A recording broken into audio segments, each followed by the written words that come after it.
कल हमने बातचीत की थी बुल्ले शाह की एक काफ़ी से, जिसमें बुल्ले शाह अपने शेख मुरीद के पास गए तो उन्होंने क्या एक बात कही कि रब्बदा की पावना बुल्लिया ऐदरू पटना तो ऐदरू लावना। बस यही काम हम कर रहे हैं। उम्मीद है हम सब मंजिल तक धीरे धीरे मंजिल ही पर ही पहुंच रहे हैं। आगे अनंता आइडिया के बारे में जो हमने बातचीत की थी उसमें एक कहानी भी हम लोगों ने समझी थी, जिसमें बताया था मैंने कि एक राजा ने पूरा बाज़ार लगाया। वो राजा और कोई नहीं, ईश्वर है, जिसमें उसने पूरी चारों तरफ माया जाल बिछाया है कि अच्छे से एंजॉय करो। लेकिन जिसको अनंता आइडिया आ जाता है वो गोल गोल नहीं घूमता, वो धीरे धीरे हर चीज़ में से गहराई में देखता जाता है, देखता जाता है, एंड में आके वो ईश्वर तक पहुंच जाता है। अनंता आइडिया कोई भी विचार, हमने आज तक क्या सुना है, ईश्वर क्या है। और जो बुद्ध का वो है रास्ता, उसमें ईश्वर क्या नहीं है, वो शॉर्टकट है। क्योंकि ईश्वर क्या है की डेफिनेशन हम कैसे कर पाएंगे, हम क्या नहीं है उसकी डेफिनेशन तो फिर आसान होगी, क्योंकि वो छोटा एरिया है। ऐसे ही जो भी विचार आ रहा है, जो भी किसी तरह से परेशानी एक विचार बन के ही आती है, बस उसको अच्छे से एनालिसिस करिए कि क्या ये विचार मैं हूँ, क्या ये मैं होना चाहता हूँ, क्या इससे मेरा शांति का रास्ता मुझे मिल जाएगा। ज्ञान योगा के हिसाब से 6 क्वेश्चंस ऐसे हैं जो हम अगर जो 2 साल तक अपने साथ लेके चलेंगे तो कोई भी ऐसा बंदा नहीं है जो अपनी शांति के खुद के कुएं की झील खुद निकाल नहीं लेगा। उसे किसी जगह पे धक्के खाने जाने की ज़रूरत नहीं होगी। ज्ञान योगा पहला क्वेश्चन कहती है जो हमें साथ में लेके चलना है जब तक पूरी ज्ञान योगा कंप्लीट होती है। इसका 2 साल का ये कोर्स, 2 क्या 3 साल, जितना भी टाइम लगे, एंजॉय आ रहा है नहीं आ रहा है, आ रहा है ना, तो फिर टाइम क्या देखना। इसमें पहला क्वेश्चन है ज्ञान योगा के हिसाब से, क्या हमारी लाइफ का कोई पर्पस है, कैसे जानेंगे हम। बस यही पहला क्वेश्चन। दूसरा क्वेश्चन, क्या आदमी जो आम आदमी है उसके लिए कोई रास्ता है या सिर्फ सन्यासियों के लिए ही है ये। तीसरा, क्या सब कुछ निर्धारित है या कुछ चेंज किया जा सकता है। अभी इसके ऊपर एनालिसिस नहीं करेंगे, सिर्फ इसको अपने माइंड में कॉपी में लिख लेंगे और इसको समझने की कोशिश करेंगे। चौथा है, क्या कोई ईश्वरीय शक्ति है या नहीं। बस इतना ही क्वेश्चन मार्क उसके आगे। पांचवा है, कोई गोल्डन मिडल पाथ है जिससे चल के क्या आम आदमी सारी सुख सुविधाओं के साथ रहते हुए जो उसको ज़िंदगी में सिक्योरिटी के साथ, मतलब हर बंदा तो सन्यासी होकर जंगल नहीं जा सकता, तो कोई पाथ ऐसा है। और छठा है, क्या घर बार छोड़ना ही होगा अगर जो हमें इस रास्ते पे चलना है, या कोई और ऐसा रास्ता है जिससे कि हम घर रहकर भी इसको समझ सकें। और हम सब जानते हैं रास्ता है और उसी रास्ते से हम धीरे धीरे चल रहे हैं। ज्ञान योगा वही गोल्डन मिडल पाथ है, बुद्ध का रास्ता।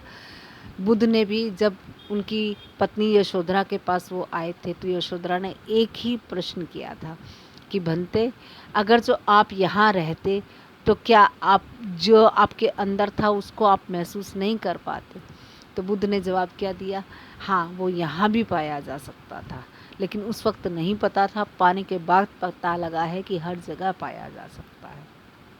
बुद्ध ने अपने बुद्ध भिक्षु तो बनाए ही बनाए, साथ में उसके गृहस्थ भिक्षु भी थे जो बहुत कम समय में अपनी निर्विचारिता तक पहुँचे, अपने एनलाइटमेंट तक पहुँचे। मुश्किल भी है लेकिन बहुत आसान भी है। देखो, बाहर चलने के लिए हमें कोई ना कोई कन्वेंस चाहिए, रास्ता चाहिए, मैप चाहिए, बाहर की कई लोगों का साथ होगा तब जाके हम बाहर किसी डेस्टिनेशन तक पहुंचते हैं। कोई महामारी नहीं होनी चाहिए, कितना कुछ मिलेगा। हमारा शरीर स्वस्थ होना चाहिए, हमारे पास ऐसा कपड़े होने चाहिए जिससे कि हम जिस जगह पे जा रहे हैं वहाँ पर हमारा शरीर सरवाइव करेगा नहीं करेगा, वहाँ पे जिसके यहाँ रहेंगे, कितना कुछ मैटर करता है। तब हम कहीं बाहर जाते हैं। और अंदर जाने के लिए तो कुछ भी नहीं करना, कहने को तो कुछ नहीं करना, लेकिन अंदर इतना कचरा हमने भरा है कि वो कचरा देख के घबराहट होती है। अंदर जाने में मुश्किल लगता है, बाहर जाना आसान लगता है। तीर्थ हम घूमने जाते हैं, क्यों जाते हैं? क्योंकि वो आसान लगता है, जबकि वो मुश्किल है और अंदर जाना आसान है। इसमें किसी पे डिपेंडेंट होने की ज़रूरत ही नहीं है।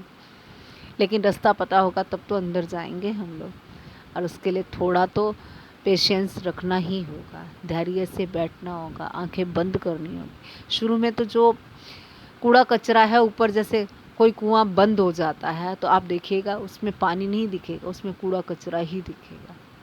कूड़ा कचरा हटाएंगे, धीरे धीरे खुदाई करेंगे, क्या नीचे पानी के स्रोत नहीं है? पूरी धरती में हर जगह पे पानी के स्रोत है, कहीं नीचा और कहीं ऊंचा। वही चीज़ हमारे अंदर भी इतना गहरा पानी का स्रोत है कि हमें औरों की भी प्यास बुझ सकती है। जो कहते हैं ना, गुरु नानक साहब जी कहते हैं कि एक अगर जो इस रास्ते पे चलता है तो पूरे उसके 7 पुश्ते भी तर जाती हैं, उस तक भी खुशबू पहुंचती है। उसका आसपास गांव मोहल्ला सब उस चीज़ में नहा जाता है। एक शांत होता है। हम गुरुद्वारे जाते हैं, गुरुद्वारे में शांति क्यों लगती है हमें? क्या है ऐसा वहाँ पे? वहाँ पे गुरबानी है, वहाँ पे ईश्वरीय नाम है, वहाँ पे शांति है, वहाँ पे दौड़ का रास्ता नहीं है। वहाँ पे हमें टिक के बैठने के लिए कहा जाता है। और देखा जाए तो हम दौड़ के भी एंड में क्या चाहते हैं? दिन भर हम काम करते हैं आराम के लिए, हम अमीर होना चाहते हैं आराम के लिए, कि कोई हमें कहने वाला कुछ ना हो। और जब हमें फ़र्क ही ना पड़े कोई कुछ कहता हो, तो हम उसी जगह पे पहुंच गए ना जो पैसे के बाद भी हमें पहुंचना था। और माइंड शांत होगा तो पैसे के पीछे भागना नहीं पड़ता। पैसा तो जो कहते हैं ना, वो एक दोहा नहीं है, हाथों की मैल है। समझदारी होगी तो पैसा तो अपने आप ही आता है। असली बीज लगाना है। अगर जो हमने बीज लगा दिया तो फल तो आएंगे ही आएंगे। अब डिपेंड ये करता है कि बीज हम कौन सा लगाते हैं। हम क्या करते हैं? अच्छा, हमें चिंता ये होती है कितने सालों में फल आएंगे, क्या होगा। अगर जो हम बीज को बार बार निकाल के देखते रहेंगे तो क्या फल आ जाते हैं? कभी भी नहीं आते।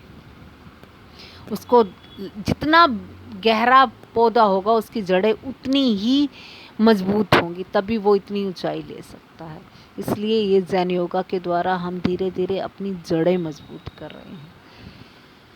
जो 6 क्वेश्चंस हैं, हमारी लाइफ का क्या पर्पस है? ये पर्पस क्या यही पर्पस है? सुबह उठना, खाना पीना, बचपन से लेके आज तक यही तो कर रहे हैं। बस खाया पिया, रात को सो गए, सुबह फिर फ्रेश हुए, फिर नहाए। यही सब बस चक्रव्यूह करने के लिए अगर जो पैदा करना था तो फिर मारना ही क्या और जीना ही क्या? अगर जो यही पर्पस होता पूरी ज़िंदगी भर, ये तो कितने लोग कर गए और कितने लोग मर गए। हमारे सामने भी मरे और आगे मरेंगे भी, और हम भी मरेंगे। एंड में क्या? जब हमारा आई सेंटर ही मज़ा नहीं है, समझ ही हमारी बड़ी नहीं है। हम बचपन में भी वही थे और बड़े होकर उससे ज़्यादा गंदगी में हो गए। बचपन में तो फिर भी कुदरत निखार के भेजती है। बच्चा आता है तो उसमें कुछ अलग ही, हर बच्चे में खुशबू होती है। वो ऐसी जगह से आया है। आप एक कमरे में एक बच्चे को छोड़ दीजिए, छोटे बच्चे को, कितना भी माहौल ख़राब हो, उस बच्चे की अच्छी वाइब्रेशंस की वजह से वहाँ का माहौल एकदम चेंज हो जाता है।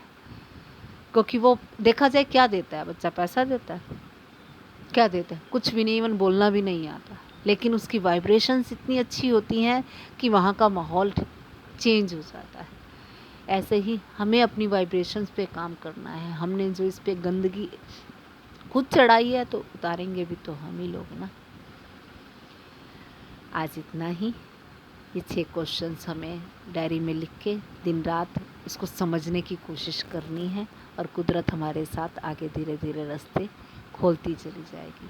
ये एक एक कदम चलने का, एक एक दिन चलने का, एक एक घंटा चलने का रास्ता है।